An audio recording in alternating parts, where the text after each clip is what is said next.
The countryside has seen dramatic changes with the planning and building of HS2. But the cancellation of part of the high-speed rail line has left farmers asking whether all the disruption was for nothing. And some are left battling for compensation. Tom investigates.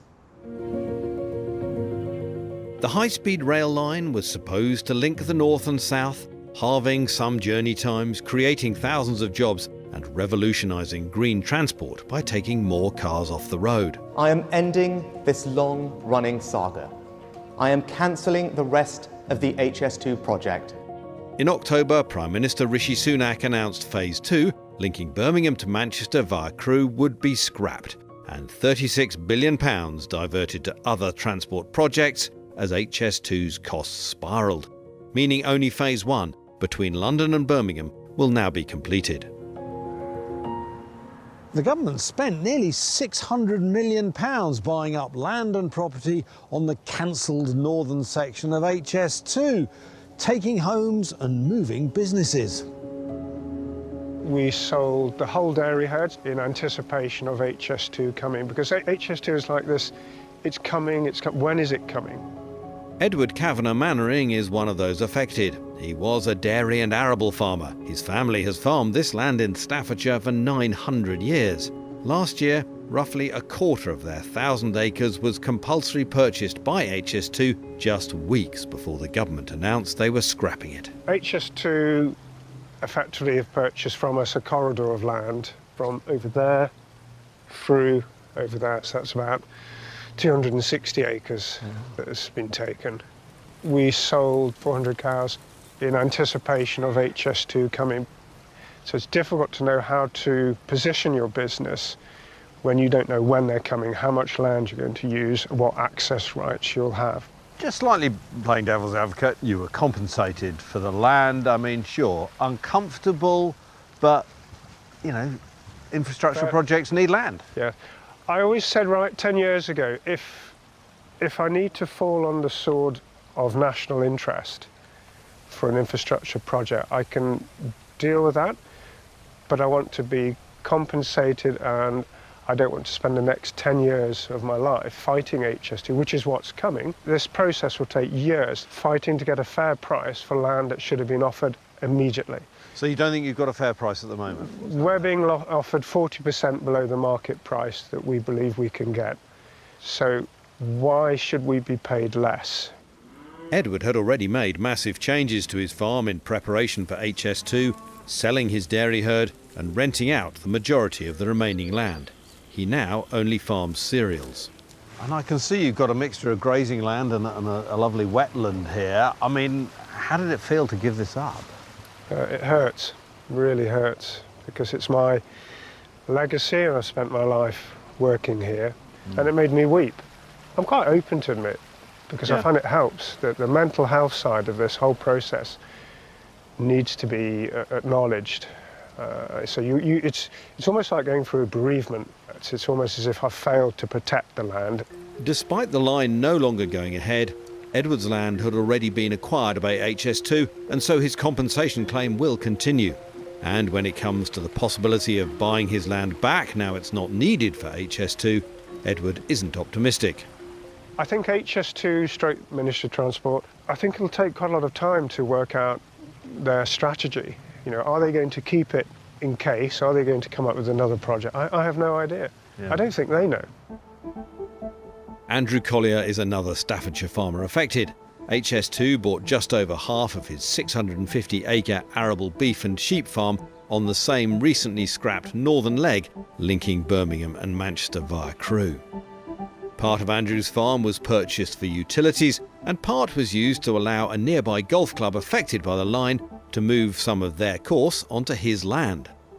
The only reason this golf course is here because HS2 is going through the existing golf course. So they decided they'd put it on my land because it was cheaper than going to a new site. So in effect they shunted the golf course, or part of it, onto your land, and you didn't have any choice over that? No, I had no choice at all. Land and homeowners are entitled to compensation for the value of their land as well as for losses incurred. While Andrew was eventually paid for the land by HS2, He says it took them 2.5 years and he's still owed hundreds of thousands of pounds for loss of crops and other compensation claims. I've had to live out of savings because they still owe me for 2 years' harvests. I'm still living out of my own reserves. What's been the impact of this on your family?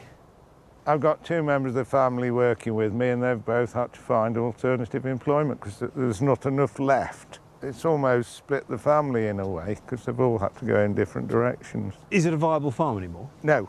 Right. Because they've taken the heart out of the farm. Now the line isn't going ahead. After you've had 7 years of stress, you suddenly get that deep, hollow feeling. What's it all been about? You know, they've wasted 7 years of your life. But it isn't just those who live on cancelled sections who are having ongoing problems with HS2. Countryfile has spoken to people along all stages of the route. Preparatory work began 6 years ago on phase 1 of the line between London and Birmingham. It's due to open between 2029 and 2033, cutting around half an hour from the time it takes to travel between the 2 cities. But even farmers on this first phase, whose land was bought by HS2 years ago, are still struggling with the consequences. Debbie Obeid owns a 170-acre arable farm in Buckinghamshire and has been severely affected. We've lost about 30% of the growing farmland, the arable farmland. The noise, I think, as you can hear, visual impact, the noise impact, and it's been stressful for the past 3 years so far, and goodness knows how many more to come. What about the whole sort of financial side, the payment for land? Is that all settled? Is that ongoing? Where are you? Definitely ongoing. Elements have been settled and a lot is outstanding. What would you say to people who say, look, you know, sometimes we need the national infrastructure projects, you know, some land needs to be taken and you have or will be paid for it. So is it just something you have to swallow? Oh, we understand to an extent when an infrastructure project is going through, we have to put up with the effect of it coming through the land, but it's the swathes of land either side and the impact of that either side.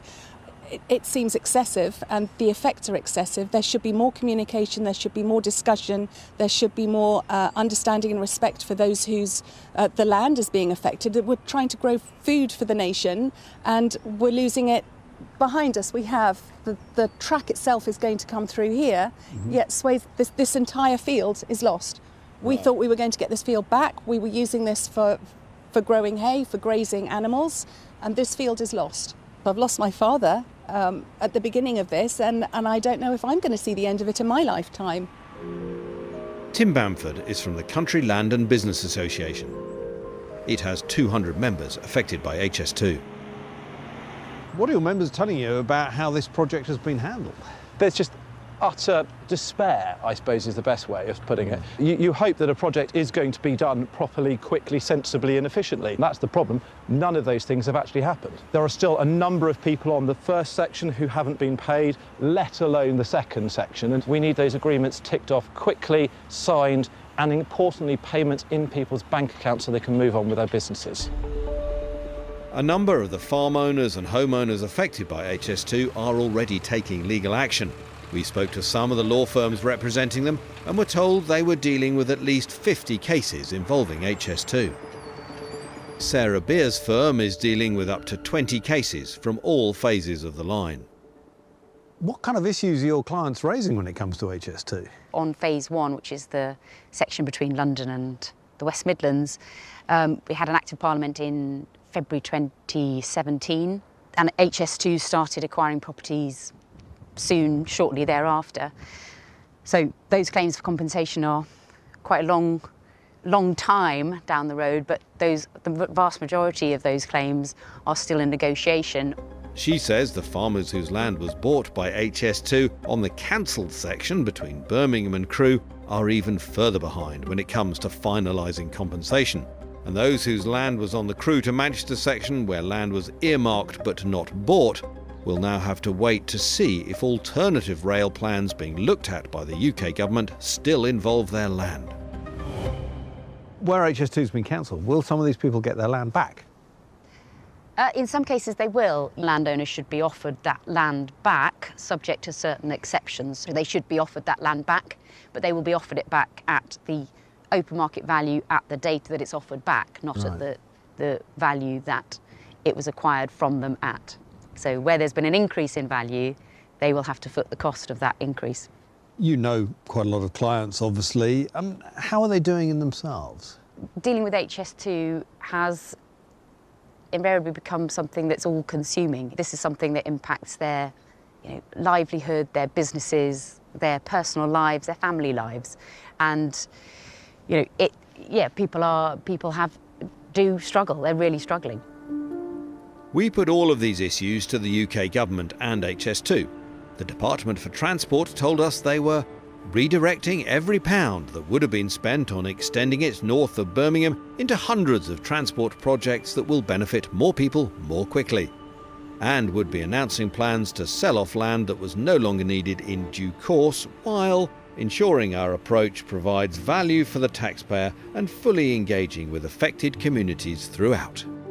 HS2 confirmed compensation claims for Phase 1 were still being negotiated, with Phase 2 further behind, but said legally they could only pay compensation once sufficient information is provided.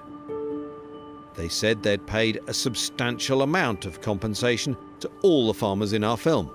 In Edward's case, they'd paid 90% of our land agent's initial valuation of his property and now needed him to provide an evidence-based claim so they can negotiate and agree his property's full value. With Andrew, they say there were some remaining compensation claims to settle, including for crop loss, and these are currently receiving their attention.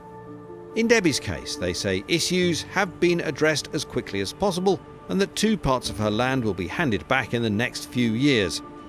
HS2 added that they were happy to talk to the Country Land and Business Association about any specific examples where they have evidence of members not being paid.